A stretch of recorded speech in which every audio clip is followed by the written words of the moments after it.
Hello everyone, Vic here with another video talking the Halloween franchise. Today I'm going to ruffle some feathers by giving my biggest hot takes about the franchise. We all have our opinions, we all have our perspectives on the franchise. So some of these you may not agree with, but if you have your own hot takes, please in the comments let me know. And again, if you like this video also, please give a thumbs up, hit the subscribe button if you have not already subscribed to the channel. We're going to have plenty of great stuff coming up in the next couple weeks. Today, we're talking the Halloween franchise. Hot takes, let's go to the list. Number one, Annie should have been the final girl over Laurie Strode. Now, this one is probably going to be polarizing because I know that in the horror echelon, I don't know why I can't say the word echelon, whatever it is, in the horror pantheon of final girls, Laurie Strode is ranked very, very high. I mean, when people think of final girls, Laurie Strode may be probably top two or top three of the first names that come to mind. But personally, I've never been the biggest fan. I feel like Nancy from Elm Street's a better final girl. I feel like Sidney Prescott from Scream is a better final girl. And I actually just feel like Annie might have been a more interesting final girl in the original Halloween than Laurie Strode. I know that with the setup we get, it makes sense that Laurie Strode is the final girl, but Annie had a certain wit about her, a certain charm, a certain sarcastic thing going that most final girls don't have. And I don't know, I just feel like her story was actually very interesting. I thought her dynamic with the kid she was babysitting was actually more interesting than Laurie's dynamic with the kid she was babysitting. I feel like Annie's stalking scenes where Michael's stalking her are just as good, honestly, as the whole end chase scene with Laurie. So, and I know that's an iconic chase scene, so that's saying a lot. But I'm not saying full blown that the movie has any kind of flaw with Laurie Strode as the final girl. But I think that for me, I would have been okay if Annie was the final girl. I would have liked to seen that happen. I know, obviously, this is an extreme hot take that, really doesn't have any merit because we'll never see it happen. But I think Annie had final girl potential. Okay, let's go to the next one, which is that, in my opinion, the anthology idea was never going to work. I know that John Carpenter wanted to do sequels that would use the title Halloween, but then be a different story, maybe a new story taking place on Halloween every year. That was the idea behind Halloween 3, which is fantastic. I love Halloween 3. I think all of us are pretty big fans of Halloween 3 for the most part.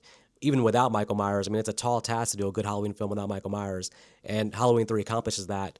But in terms of if the franchise kept going with the anthologies, I don't think it would have worked. I think that just having the Halloween holiday is not enough connective tissue for people to come back every year. I feel like maybe that works better as a TV show. Maybe a Halloween TV show as an anthology would be similar to Tales from the Crypt or Tales from the Dark Side. Are You Afraid of the Dark? I feel like that would work, but I feel like no matter what, no matter how good Halloween 3 did at the box office, I feel like eventually we're going to get a return to Michael Myers. I feel like if Halloween 4 was another anthology film, Halloween 5, maybe you get one or two out of them, but as soon as one bombs, it's like the end of the franchise pretty much. Whereas with Michael Myers, more flexibility. One bombs, you can just, go away for a little while, bring back Jamie Lee Curtis, do a lot of different things and bring them back. But I don't think the anthology idea was ever going to work as a movie series, but it would have been cool to see it as a TV show. Okay. Wow, okay, this one is interesting. I think the Halloween 6 theatrical is better than the producer's cut. If you go on any kind of Halloween fandom, Reddit, Facebook, YouTube videos, often it's said that the producer's cut, fixes some of the flaws from the theatrical and overall is a better movie. I do think it has a better story in terms of the script, but it's missing the pizzazz, the bang, the big action set pieces that the theatrical has. I'm just, it's a bias. I saw the theatrical originally, and I've always been kind of a fan of it. So the producer's cut having a different ending, removing the whole hospital massacre, removing the chase scene at the end.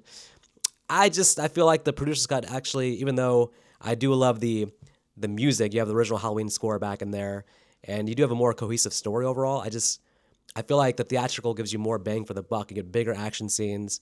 I actually like Jamie's fate in theatrical better than her fate in producers. I mean, they're both trash in terms of what happens to her, but I don't really need her in the hospital just laying there and then the man in black comes and shoots her in the head. That's, to me, even a worse ending than, at least in this original, the theatrical, we get this opening scene with her where she has an epic chase scene in the barn, and that kill is pretty epic as well. So I prefer the theatrical. I know that a lot of people prefer the producer's cut. There's a splice version where you splice it together. I have a copy of that. I think I got it somewhere online where someone spliced together the producer's cut and theatrical on the best of both, and that may be the definitive version. But if I had to recommend one version for like a new person who hasn't seen either, I'd recommend watching the theatrical because as stupid as it is, at least it's a fun movie. It's very fun. Okay. All right, well, this one is something that I've been saying in recent Halloween videos, and I don't know how everybody else feels about this, but on recent watches with Halloween 5, I've grown to like the character of Tina. I know that Tina is a very polarizing figure in the Halloween community. A lot of people find her to be too bubbly, too party girlish, I guess borderline annoying, which I think that was my sort of take on her as well through most of my years growing up. But recently, I found her to be an absolutely redeemable character with final girl qualities. I think that she does sacrifice herself for Jamie Lloyd at the end. So she does a great noble thing there. And I think in hindsight, they write her as how most teenagers actually are. So she is kind of whimsical. She is kind of, in the moment, just thinking about how can I have fun tonight. Um, a lot of the backlash, of course, is going to be because they killed off Rachel Crothers in the first 20 minutes of the movie. So now you have Tina kind of shoehorned in as a big sister figure for Jamie Lloyd, and a lot of fans just don't like that. And I get that completely, but I've learned to separate the two things. You can still be a huge Rachel fan and not, necessarily have to diss Tina. They're two different characters. Now, Tina's not necessarily taking over the Rachel role. She's a different character for sure. But I've come to think both things can be true. They messed up big time by having Rachel die in the first 20 minutes. She should have been the final girl in that movie. But even if she was the final girl, I still would have had Tina as a solid side character, as her friend, kind of playing a similar role to what she did in the movie. So I think if fans really, really watch Tina's actions, her dialogue, the nuances, the actress actually gives a solid performance as well, I thought. I think maybe Tina can grow some fandom. She's just not as bad as a lot of Halloween fans make her out to be. I think she's a solid character overall. Okay, this one is something I felt coming out the theater. After my first watch of Halloween 2018, I immediately, came home. I watched Halloween H2O, and for me, I just prefer Halloween H2O over Halloween 2018. I know on a technical level, yes, Halloween 2018 is a better made film. Probably we could say better acting, better directing. Michael Myers himself is much better in Halloween 2018. But I don't know. Halloween H2O is like a solid, fun, 80-minute, quick-paced thing, and it has a great ending, in my opinion. So I don't know. I've always just preferred Halloween H2O to Halloween 2018. I know that Halloween 2018 is very popular amongst Halloween fans. I'm not the biggest fan of the new trilogy. I think that it kind of went off the rails, especially with the sequels. But I don't know. If you have a gun in my head, have to watch one of them, I'm popping in H2O every time over Halloween 2018. And that brings me to my next hot take, which I'm going to say right now. I know most of you don't share this opinion, but I prefer Halloween 4 over Halloween 2. Now, Halloween 2, I've done a video on, of course. I respect the hell of it. I think it's a great sequel. It's a great double watch to watch the original Halloween and then watch Halloween 2. They go together perfectly like peanut butter and jelly. But if we're being honest with ourselves, in my opinion at least, the characters in Halloween 2, the hospital staff who gets killed, are mostly all forgettable, meaningless characters. And one of the main meaningful characters, Laurie Strode, is basically almost like a damn cameo in the movie. She's in the hospital bed for most of the movie. So a lot of weight has to be carried by Donald Pleasance in Halloween 2. And he does carry that weight.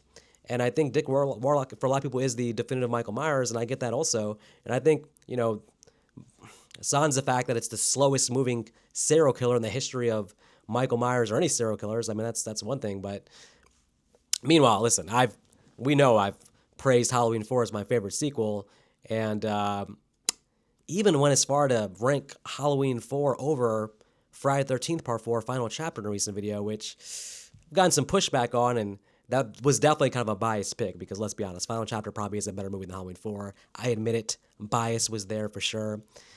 But I think that, outside the original Halloween, I think the next best movie in the series is Halloween 4. And then I think Halloween 2 is number 3 after that. So I go Halloween original and then Halloween 4 and then Halloween 2. But they're both great sequels. So I understand completely that a lot of people will rank Halloween 2 over Halloween 4. But Halloween 2, generally speaking, I would say, is a little bit overrated as a horror movie in general. And what I mean by that is, doing other videos recently, I happened to be on IMDb, so I was looking up different IMDb ratings. Now, listen, IMDb ratings are not the be-all, end-all of anything. A lot of that is just kind of silly, and horror movies especially seem to be on a big damn curve there. But I couldn't help but notice that Halloween 2 is a 6.5 on IMDb, which is fine. That sounds about right. It's a 6.5, but it's higher ranked, has a higher IMDb rating than both Jason Lives and Friday the 13th Part 4, the final chapter. And I just think that's silly. I think if you watch all three movies, it's hard to come away feeling that Halloween 2 is better than Jason Lives or better than Final Chapter. Yes, I understand the original Halloween is better than any movie in the Friday the 13th franchise, but after the original Halloween, I would say that Jason Lives and Final Chapter can stack up against any Halloween sequel. And I think Halloween 2 being ranked above those on IMDb is kind of silly. So it made me think that Halloween 2, on a general level, might be a little bit overrated as a horror film. Okay. Next hot take. I'm okay with the brother-sister storyline. I know that if you watch the original Halloween, it doesn't make sense that the brother-sister thing, it just goes by the fact that Laurie's the first person that Michael really sees and then attaches on the idea of stalking her throughout the day and then, is spurned on by Annie and then stalks them as friends. Nothing in that first movie suggests that they're brother-sister. But I think a lot of people hate the brother-sister storyline in the last couple years because they read an article where John Carpenter said that, he was drinking a six-pack of beer, had no idea what to do with Halloween 2, and just came up with this brother-sister thing. So the fact that John Carpenter hates the whole concept has made a lot of Halloween fans also feel like, oh yeah, it's a stupid concept. But to me, it's like the entire time growing up with the movies up until 2018, to me, that was the franchise. It was Michael hunting his family. First Laurie Strode and then his niece Jamie Lloyd. So it's like, to me, that's the concept of the franchise, is that Michael is, I know that. Of course, the original Halloween, personification of just pure evil, doesn't need a motive, doesn't need a damn cult of thorn. That makes sense for the first one. The first one's one of the greatest all-time horror movies. But when you look at it as a franchise, they just didn't follow up with that. They didn't go in that direction. They went in a different direction. The direction was Michael chasing his family, essentially. And that works for Part 2, Part 4, Part 5, Part 6, Halloween H2O. That's a thing. That's the lifeblood of the franchise. So I've always been okay with it. And then when I watched the new trilogy, a Halloween 2018 trilogy, I think those movies make more sense if Michael and Laurie are brothers and sisters, Because I'm like, you took that out, but then it's like you want to have your cake and eat it too by taking that part of it out, but then still trying to have them have a connection to where it's like a meaningful thing, like the battle between Laurie and Michael. It's not meaningful at all. It's, he doesn't even care about her in that. And her, we know her character arc is all over the place in that trilogy in terms of where she's at in 2018 versus where she's at in Halloween Ends, and should you reverse that order in terms of her character. But I just think, why the hell not just go with the original concept of Halloween, brother and sister in the new trilogy? I would go with that. And also, honestly, in hindsight, I would have probably kept the events of Halloween 2 as well in the new trilogy, because all this trauma, this town facing all this trauma, all this trauma the town has, that Laurie has, I think it makes more sense with the events of Halloween 2 added in. I mean, just going by the events of Halloween 1, I don't know if I buy her 40 years later being Sarah Connor and that concern where she's obsessed her entire life about the idea of Michael coming back. I would have kept the brother-sister sibling. I don't know. I think that it makes more sense, and I'm cool with it in the entire franchise. I have no issues with the brother-sister storyline. Okay, hot take. Well, next hot take. We're not really numbering these, but the next one on the list, I think Busta Rhymes is the best part about Halloween Resurrection. I think that, when you mention Halloween Resurrection, usually there's always a snicker and a mention of Busta Rhymes kung fu karateing Michael Myers' ass all throughout the end of the movie. And I make jokes about it all the time that the lowest point in the franchise for Michael Myers is his entanglement, his TKO, Busta knocking him out. The character Freddy, Busta Rhymes, in the test screenings, I think originally actually might have been either killed off or had less screen time, but the test screening feedback came back as, we want more Busta. So they refilmed scenes, put him there more in the ending, increased the role. And I understand it completely because it's a very bland movie with bland characters. And then you got this sort of energetic force of lightning here in Busta Rhymes, who colors the movie with a lot of entertainment. I think, knowing it's a bad movie, I understand the appeal of Busta Rhymes in the movie, and I think he does a great job, comedic relief. Again, it's silly, and the whole thing is stupid, him beating up Michael Myers. I acknowledge that 100%. It's not as stupid as Corey beating up Michael Myers, in my opinion. Not the low point that is, per se. But on rewatches, I'm like, I'll maybe just watch Busta Rhymes scenes, because I don't like any of the other characters. Sans Rudy, who's a great character. So I'm perfectly okay with Busta Rhymes and Halloween Resurrection. Okay, so next hot take. I enjoy Halloween Five's Dr. Loomis. I feel like whenever Dr. Loomis discussions come up, there's always a hate or a negative tone towards how he is in Part 5. A lot of people are talking about, oh, he's so batshit insane in Part 5. He's off the rail. He's unlikable. He's using Jamie Lloyd as a human shield. I kind of disagree. I think that in watching Halloween 5, I think Dr. Loomis knows exactly what he's doing in that movie. And I think that everything he's doing to Jamie at the end is all strategic. He's not actually putting her in harm's way. He's luring Michael Myers into a trap, trying to tranquilize Michael so he can beat the shit out of him with a pipe, and then, whatever happens at the end of Part 5 with Michael sitting in a jail cell with his mask still on. That wasn't Dr. Loomis's fault. That was the police force's fault, I'd say. But I like the characterization in Part 5. I like it more than him in Halloween 6, where, he just doesn't have that much of a role, but I think it's a natural progression that Loomis goes a little bit crazy as the movies go on, but I think we've over-exaggerated how crazy he is in Halloween 5. He still has his wits about him. He's still ultimately strategically making a plan throughout the movie, a cat and mouse chase, a plan to take out Michael. And I think Donald Pleasence gives a great performance as unhinged Dr. Loomis. So I'm a huge fan. Give me Halloween 5 Loomis all day. It's not the best Loomis, but I think it's a great representation for the character. Okay, so in recent years, when Halloween 4 is discussed, I have seen that there's a lot of love for the bandaged look. Michael Myers, before he breaks into the store and gets the mask, he's just bandaged up from his time in the hospital. And he has one really kill with that where he kills the mechanic dude. And a lot of people have wondered, should Michael have just kept the bandaged look for the entire movie? There's a lot of love for the bandaged look. I don't like the bandaged look that much. I don't think it works. I don't think it would have worked as an entire movie with bandaged Michael Myers. I don't know why people like that. It makes me think of the damn movie The Invisible Man for some reason. I don't know why. But I'm happy we got a very small dose of bandaged Michael Myers. I don't think it works. I think it would take away from the movie dramatically. My love for Halloween 4 would go down, even though, let's be honest, Halloween 4 does have a stupid mask. A terrible mask. It's the low point of Halloween 4 is the mask. But I think the bandage look is the Michael Myers. That feels like a different killer then. I think that I wouldn't want the franchise to go a direction where they're not placing an emphasis on the mask. He needs to be wearing the classic Michael Myers mask for it to feel like a Halloween film. So I'm all out on the bandage look. Okay.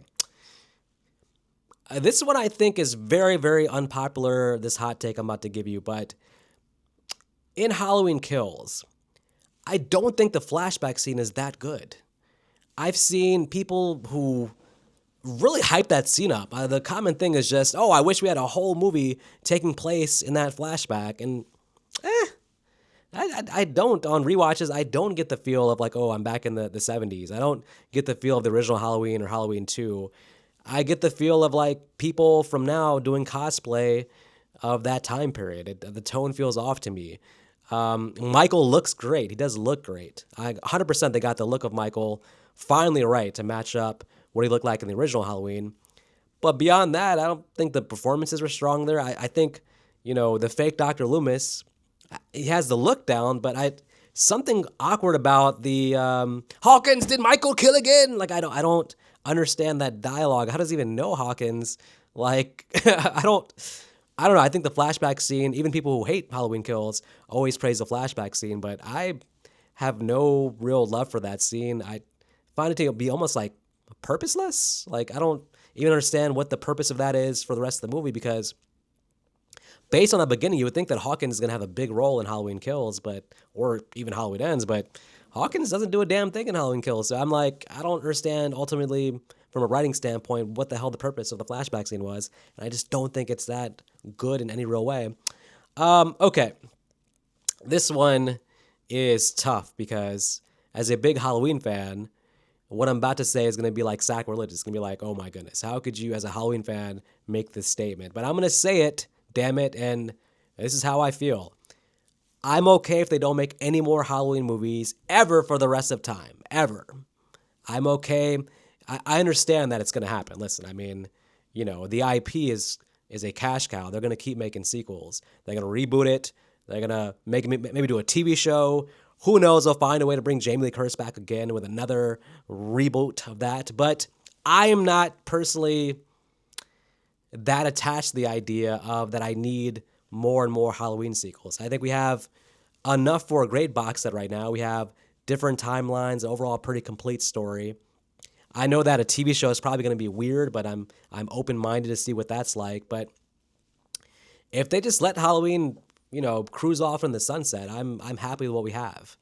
Um, and it's not that the last trilogy left a sour taste in my mouth. Maybe Halloween ends it a little bit, but by the end of it, I was just like, okay, cool.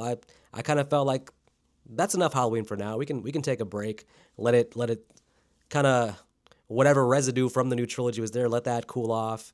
Knowing they'll come back eventually, but if they were not to come back and we didn't get a new Halloween movie, I'm sort of okay with that. And I feel that way about Nightmare on Elm Street also. I'm okay with them not doing that again. I feel like we have a complete series already with that. The one franchise I would say that I'm not okay with that is Friday the 13th. I feel like that lends itself to more sequels, and it's been so damn long since we've got one that we need another Friday the 13th movie. But I don't know. I'm pretty happy with where Halloween the franchise is at, and like I said, I don't necessarily need a continuing story, especially a reboot. I don't want to revisit the events of part one again. Like, I hope when they come back, I hope they do something different. I don't want to hear about Laurie Strode. I don't want to follow her character anymore. I don't know. I'm curious to see what they do, but if nothing comes of it, I'm okay with it. Okay, this I've seen discussed a lot when people talk about Halloween 6. One of the flaws of the movie, one of the things that angers people about the movie, I think, is that Danielle Harris is not back as Jamie Lloyd, because obviously we followed her character in part 4, part 5. So the character coming back in part 6 with a new actress, I think a lot of people felt that was off, maybe disrespectful. And everybody loves Danielle Harris, of course, so I understand that completely. But I'm okay with Danielle Harris not being in Halloween 6 because I would have only wanted her to be there if they wrote her character differently. When you think about like what happens here in the theatrical, would have been worth it for Danielle Harris to be in there just to be killed off in the opening. I think in a way that might have pissed fans off more to actually see the actress, the actual Jamie Lloyd that everybody loves from 4 and 5, to see her killed in the opening scene might actually piss people off. It might be, the Rachel Carruthers backlash would just be, there for Jamie Lloyd in Halloween 6. And then the producer's cut, I mean, she's in the hospital bed, and then the man in the mask just shoots her in the head, which I think is probably the worst ending you can have for that character. Yeah, I don't know. I think that I'm cool with her not being in it unless they were going to write her character differently, give her a bigger role, a better role.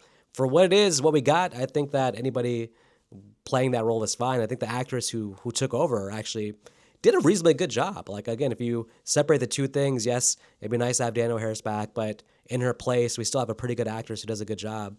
Again, I can keep both those thoughts in mind at the same time.